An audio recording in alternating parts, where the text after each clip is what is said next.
your boy. So, we're going to talk about something that I haven't seen covered on YouTube. And this is more big rigging or hot shot in the big rigging type of deal. So, when you're running hot shots, your trailer is A, electric, or B, electric over hydraulic. That's the brake options for a pickup truck. Well, it's no secret, when you get to a big rig, you have air brakes. So, what's your option? You got to buy another trailer? Maybe. Can you wire up a typical brake controller? Some of the trucks. Or they have an air over electric brake controller. And what that means is they convert your air brakes into electric signal. So we're going to start with that one, and then we'll go to the other one. There's two options you can do. But now, remember, I'm in an older school truck. So, you can hook mine up with no problem either way. The issue becomes when you go to a newer truck, everything, and I mean everything, is run through the computer. Which means there's a lot of wires. So you have to find the correct wire. Is what I've been told. But when I explain this to you, you'll understand why, to me, it shouldn't make any difference. But the guys that are working on it and the guys that have moved up that I know with the newer trucks, they're being told and saying different. Hold on. Alright, so new style truck. Let's start with the old style truck. So on my truck, Hayes makes this electric or air over electric brake controller. So what you do there is you take your brake controller, comes with airline, fitting, and it's got 3 wires coming out of the back of the brake controller. So you have your positive, your ground, your positive, your brake light switch, and your blue wire. Now, if nobody knows, the blue wire is your signal to your brakes on your trailer. It tells your brakes to engage. If that wire powers up, so do your brakes. That's how that works. It's that simple. Okay, so you hook your red wire, which is your power wire, to a constant power. Okay? Because you need constant power going into the box. And then you have your ground or your brake light switch. You can put that on your brake pedal. You don't need it, but you can use it. Okay? And then you take your airline, you tee into your airlines, your service and your parking brake, your trailer and your truck. Okay? You tee into those, and what that means is when the brakes are applied and there's air, that system triggers it. Like, let me see if I can show you. Here, hold on 1 second. Alright, so when I hit the brake pedal,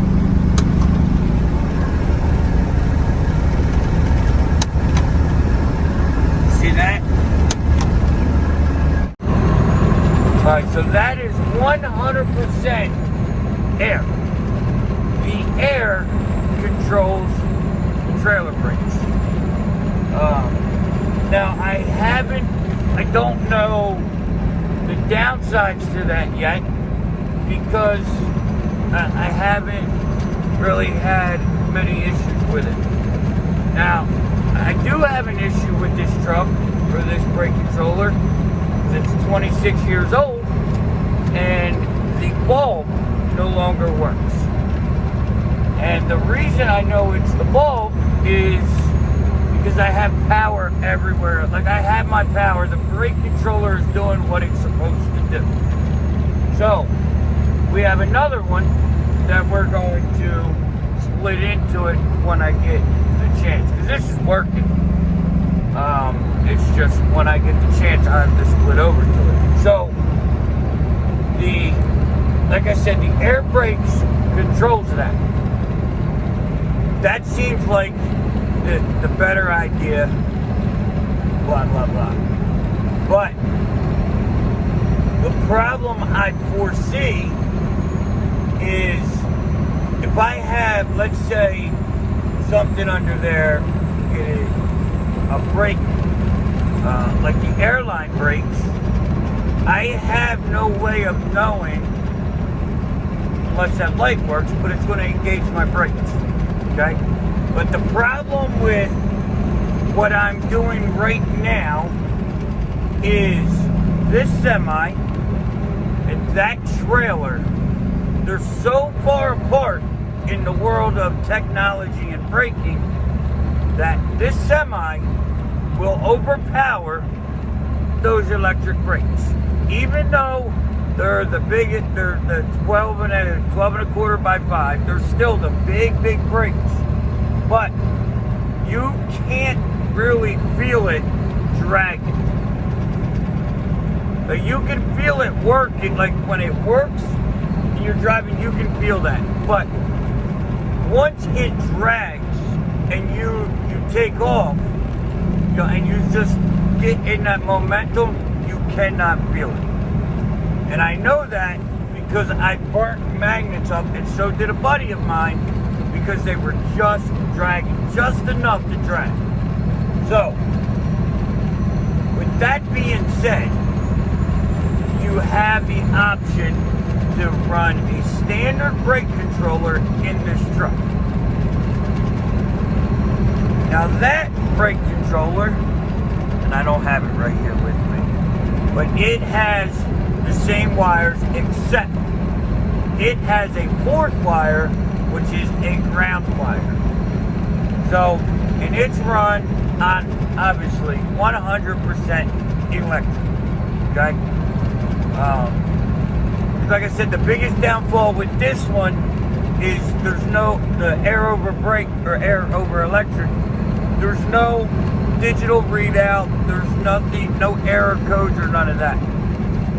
With the standard one, if you guys are Hotshot, you already know that there is error codes. With it being electric, you know if it works. Because when it's connected, it tells you. When it's not connected, it tells you. So, my opinion is I would prefer that system.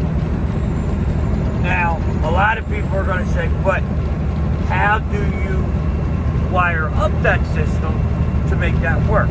Okay, so you need to use the power from your brake lights to operate the trailer brakes. Because on these trucks, on these big rigs, they have running lights, ground wire. They have brake lights up by themselves. So the brake lights are on a red wire. Okay? Then you have your left turn and your right turn, which is yellow and green. Now on the trailer, you don't have that. You have your left, your right turn signal, but that is also integrated in with your brake lights. Like those lights back there do stop, turn. Yeah, they're running lights, stop lights, and turn. They do all three on one light and one wire. So you have to convert everything over, and we'll talk about the trailer here in a minute. So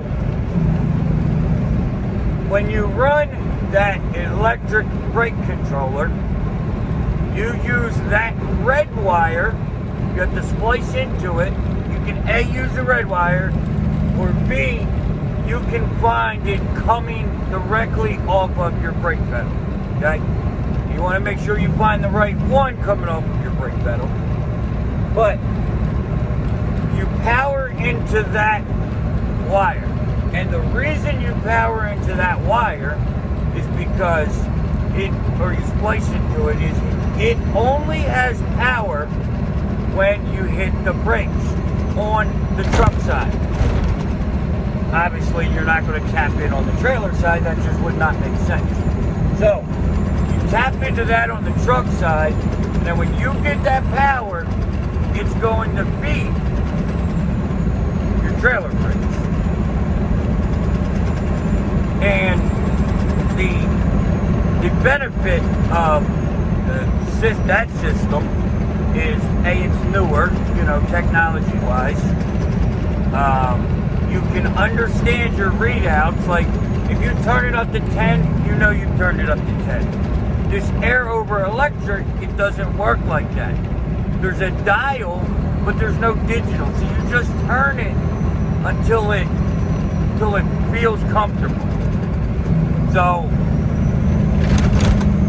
the problem I see is getting it to the exact same spot every time. So let's say it runs perfect right now with a one car on the trailer. And I load it and I need a little more. So I turn it up, which is fine because I'll feel it and then I can turn it back down. So finding that sweet spot, in my opinion, could be the difficult part. It could be. May not be, but it could be. So I would prefer the electric readout and all of that. So, and you have your error codes, as I said. You can tell if it's not connected, it tells you. If there's a short in it somewhere, it tells you. And we drive a lot. So, if you're getting an intermittent or a dead short, you need to know as soon as possible, as easily as possible. And let's say you're driving and your brakes start to drag. In a semi, that could mean you're on a hill, not the brakes driving, but the pullback. It could be wind, it could be hill, it could be your trailer brakes, it could be your truck brakes, it could be so much that you really don't know if you need to stop and diag or not. If you're on a hill and you're getting pushed back, you're obviously not going to stop and diag your truck. You're just going to go over the hill and you'll be okay. So, this old school air over electric, when I first seen it and realized I had it, I was excited. I was. And I told a couple buddies and they went out and bought it. Not on my recommendation, just the fact that it existed. But now, I think I prefer the other one. And like I said, you hook it up and you wire it pretty much the same way, except where you get your power from your brakes. Okay? And when you buy those, they come with directions. It's really, really simple. But if you're not comfortable, then you can obviously hire somebody to do it. Not a problem. But I had a couple buddies that bought the semis lately. Like lately, a lot of people in my circle, we've moved up.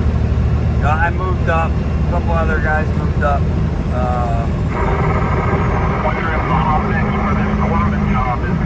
My boy Wannabe, he actually moved up first because he had the same issue I had.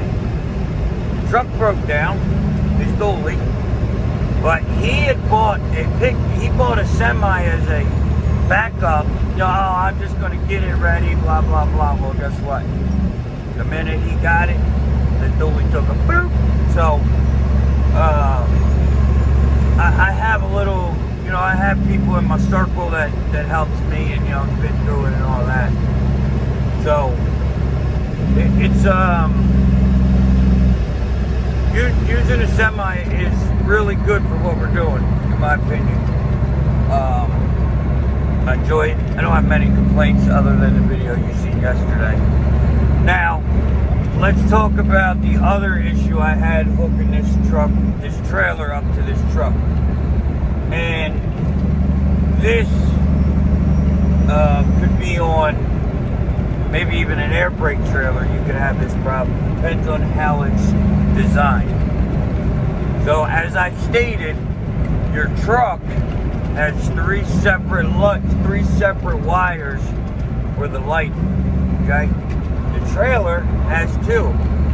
So what you need to get is you need a tail light converter to convert your three wires into two wires. And you can buy them at any hardware or any part store. You can buy them online and blah, blah, blah. Like, they're there.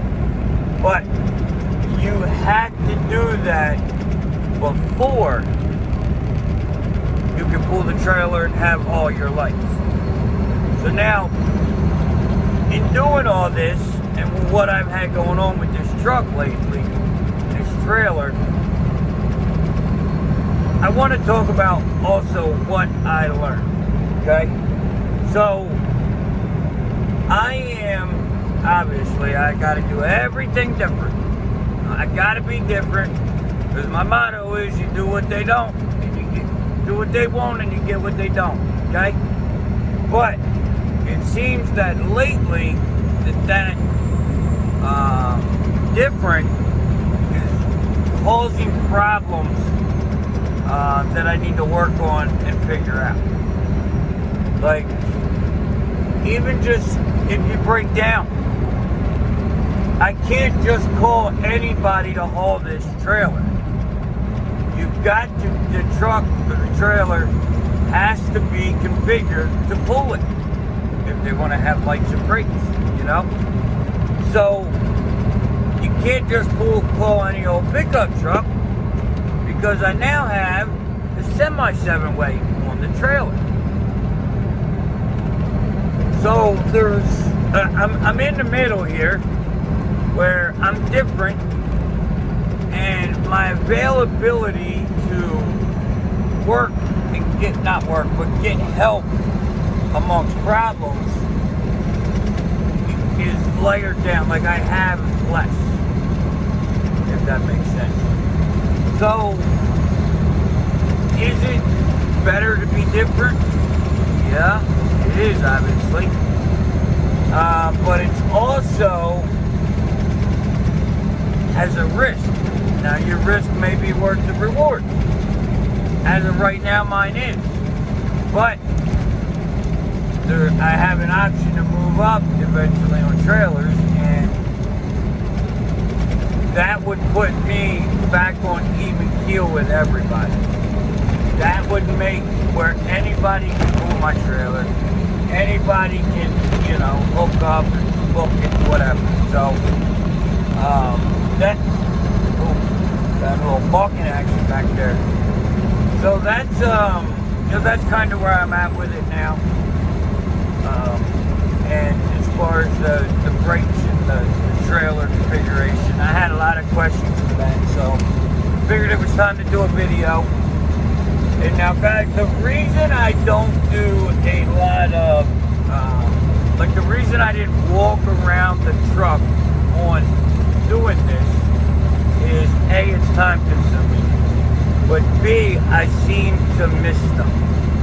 Like, I can take you out in the truck, and I can turn that whole conversation into a 45-second conversation with very little detail. So, it just works better for me to do the head talk, you know, let you guys know what's what, where I'm at with it, and all that, you know.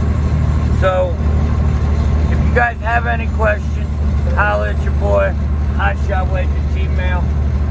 And if you enjoyed the video, like, share, subscribe, hit the ding ding.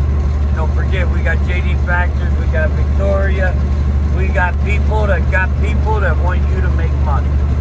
They make money. So, again, like, share, subscribe, hit that ding ding, and I will see you